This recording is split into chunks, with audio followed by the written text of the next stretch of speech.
Olá pessoal, de volta com o Semicast. Ricardo, como é que você tá, Ricardo? Tudo em paz, Carlinhos, tudo bem? Ricardo, sempre foi uma preocupação sua, quer dizer, uma preocupação da população em geral, essa questão da violência nas eleições do interior. A gente já fez uns 2 Semicasts mais ou menos sobre o caso, falando sobre a situação de batalha, sobre essa briga Estrela de Alagoas. Estrela de Alagoas. Recentemente tem essa discussão do pai do prefeito Traipu com o ex-deputado estadual de Arapiraca. Enfim, mas aconteceu um fato concreto. Dudu Albuquerque. Aconteceu um fato concreto. O assassinato de um influencer / líder comunitário, uma pessoa de certa importância na cidade de Junqueiro. O Adriano Farias, né? Exatamente, Adriano Farias. Junqueiro hoje, ela foi governada durante muito tempo pela família Pereira e agora está sendo governada pelo opositor da família Pereira, que tem uma ligação maior com o Palácio do Governo. Mas aí a minha pergunta é especificamente, naturalmente você vai entrar nessa questão da violência, como anda o inquérito? Se ele anda. Eu acho que anda, sim, até pelas informações que eu tenho, Carlinhos. Existem no grupo formado, né, pela Secretaria de Segurança Pública, alguns delegados muito entusiasmados com a possibilidade de elucidar esse crime. Então, termina, mesmo que haja contradições internas entre eles, né, a vontade de alguns delegados pode prevalecer, e é importante, são delegados novos, até onde eu sei, né, que podem impulsionar esse inquérito para chegar a uma consequência objetiva. Eu acho que vale a pena destacar o fato de que o governador Paulo Dantas tomou para ele, a partir do momento em que ele, numa entrevista coletiva, raríssima, diga-se passagem, né, ele garantiu que a apuração ia ser feita até o fim, né? Até fala, vai ser punido, isso não cabe a ele decidir, mas enfim, eu entendi que o recado é esse, que a Secretaria de Segurança vai apurar e vai apresentar os criminosos. É importante e fundamental, porque ele termina virando refém, né, das próprias palavras dele, porque é o governador do estado dizendo que o inquérito vai até o fim e que a polícia vai apurar aqueles que foram os responsáveis ou o responsável pelo assassinato do blogueiro, né? É empresário, blogueiro, né? O Adriano Farias. E é um detalhe importante, se a polícia quiser, e eu vou sempre colocar nessa possibilidade, se a polícia quiser efetivamente, e eu não falo nem os delegados, esses a que eu me referi, que estão muito entusiasmados com a possibilidade de apurar e apresentar os criminosos à sociedade, mas tem a questão das relações políticas. Se o crime for político, não se sabe ainda, objetivamente, se tem esse laço político, mas tudo leva a crer. Até porque, não sei se você lembra, eu postei também o depoimento à polícia de Arapiraca de um outro blogueiro lá de Junqueiro, Caio Saldanha, que fugiu da cidade, sumiu, desapareceu, depois de ter, segundo ele próprio, está no inquérito, ou no depoimento dele à Polícia Civil, o delegado em Arapiraca, porque foi em Arapiraca essa tentativa de homicídio, que a única coisa que ele atribuía como possível ligação com esse quase crime, esse quase homicídio dele, era o fato de que ele era um blogueiro e que fazia críticas muito duras, não diz a quem efetivamente do depoimento dele à polícia, mas ele linka a questão política. E isso é muito grave. O que aconteceu com o Caio Saldanha? Ele foi embora de Junqueiro com a família, ninguém sabe onde ele foi, para onde ele foi, ele não diz para onde foi. Ou seja, é um caso em aberto. E acontece um ano depois, um pouco mais de um ano depois, porque isso foi em fevereiro de 2023, acontece em junho, 18 de junho, e nós estamos gravando aqui o dia 8, não é isso? Exatamente. 8 de julho, ou seja, praticamente 20 dias, né? E até agora não se tem notícias de onde a polícia chegou. Pode até ter chegado a algum ponto importante, ainda não revelado, porque eles precisam guardar sigilo. Se for assim, muito bem. Agora, se não, é muito tempo para um silêncio, né? Até porque não há uma cobrança, de forma geral, da imprensa, né? Nós não cobramos como deveríamos. Já houve o tempo em que havia cobrança. E é possível chegar ao paradeiro ou à identificação dos criminosos? Eu vou lembrar aqui, se você me permite, a morte do Luiz Ferreira, em Anadia, né?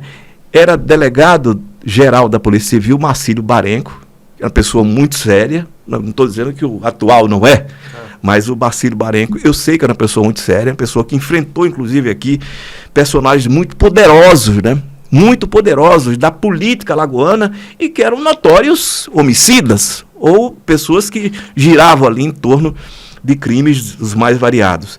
E, na época, esse caso foi apurado por 2 delegados e um deles era o Kelman Vieira. Eu me lembro que o Marcílio Barenco me disse, eu perguntei, olha, quem é esse delegado, né, jovem? Ele disse, brilhante. Foram palavras do Marcílio Barenco. Dizia que o Kelman Vieira era um delegado brilhante, conseguia usar as novas tecnologias para chegar ao objetivo final de identificação dos criminosos, e o fez. Ainda que nem todos estejam presos, né, porque a prefeita Sânia Tereza, que era a prefeita de Anadia, que era das principais acusadas, até hoje o caso dela está pendente, questões médicas, enfim. Mas a polícia fez o seu trabalho. A polícia fez o trabalho e muito bem feito, mostrando que é possível sim, quando a polícia quer, mesmo que haja uma ligação política, ainda assim é possível chegar aos criminosos. O caso Talvânia Albuquerque, né?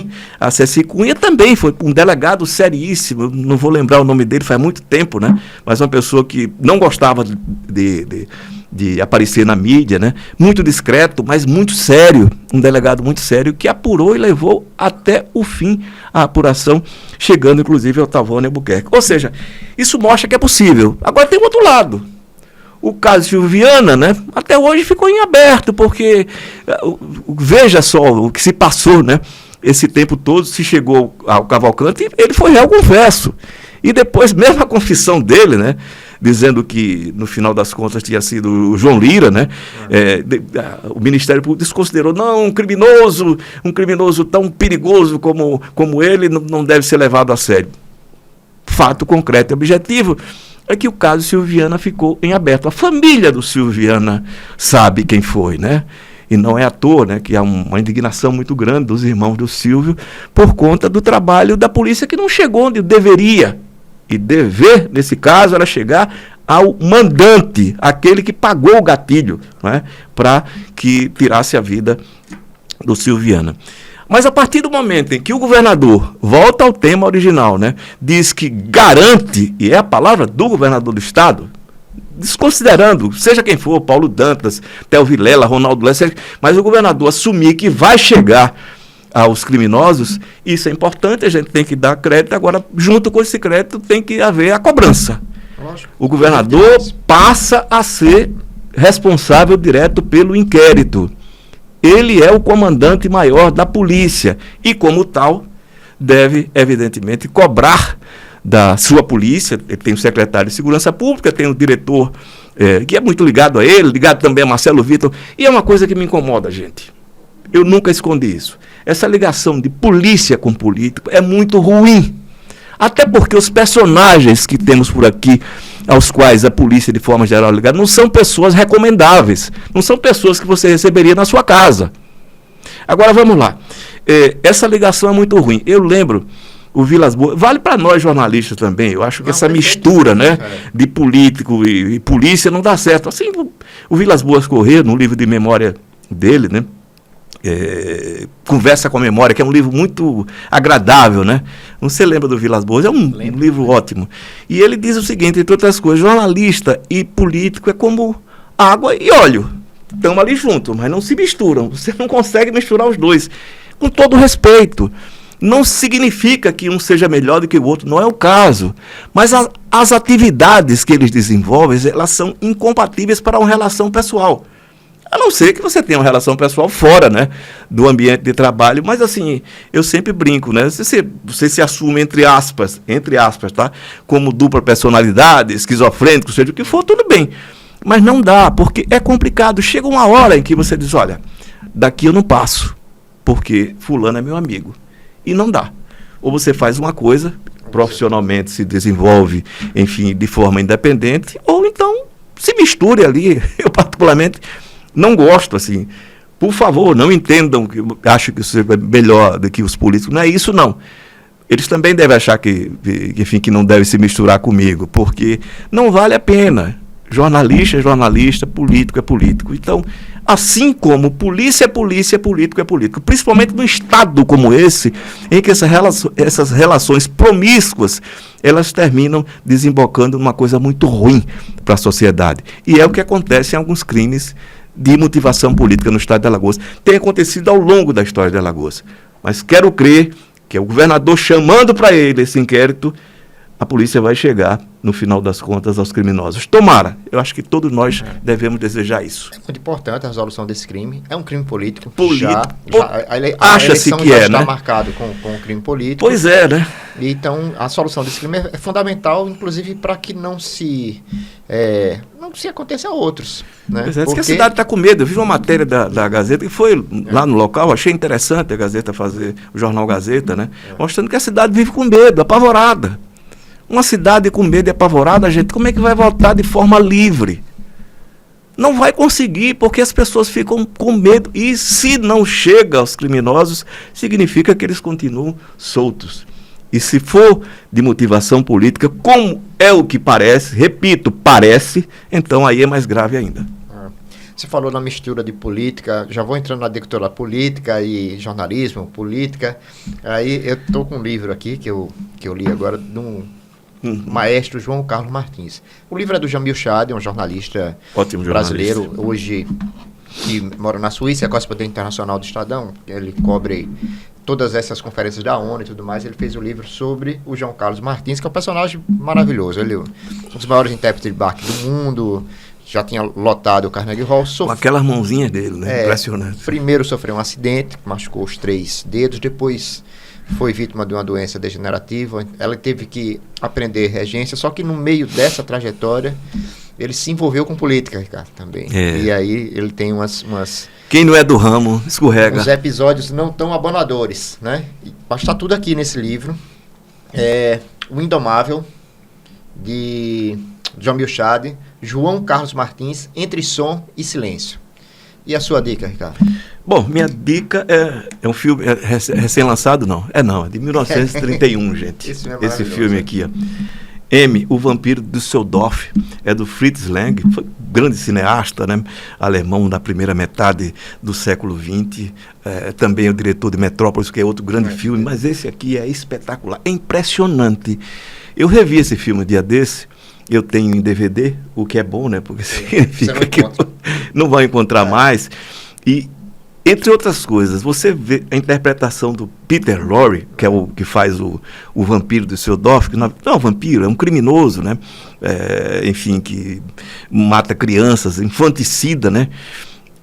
Se você não soubesse que era um ator, você ia achar que ele era o bandido que foi filmado documentalmente. É impressionante a interpretação dele.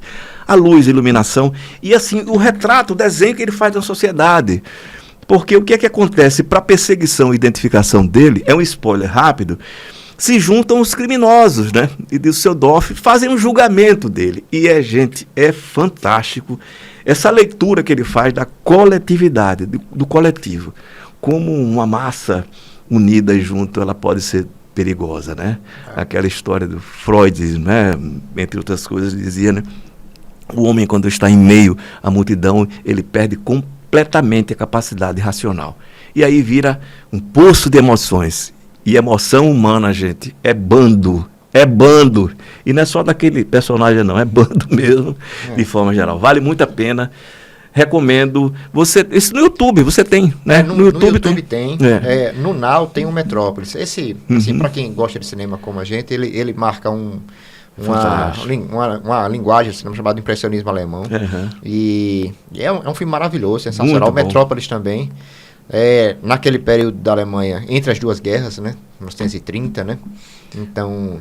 Esse é de 1931, esse livro, né? Eles foram perseguidos, enfim, é maravilhoso. Maravilhoso. E é como você falou, a fotografia é fantástica, né? É única. E os close do Peter Lorre são fantásticos e impressionantes. Só um detalhe, não façam isso em casa, não comprem DVD não, mas é uma mídia que vai se perder. O que eu tenho em casa eu também não abro, nem dou, nem empresto a ninguém. É isso, Carlinhos. É isso, Ricardo. Um grande abraço. Um abraço. Um abraço, pessoal. Até a próxima semana.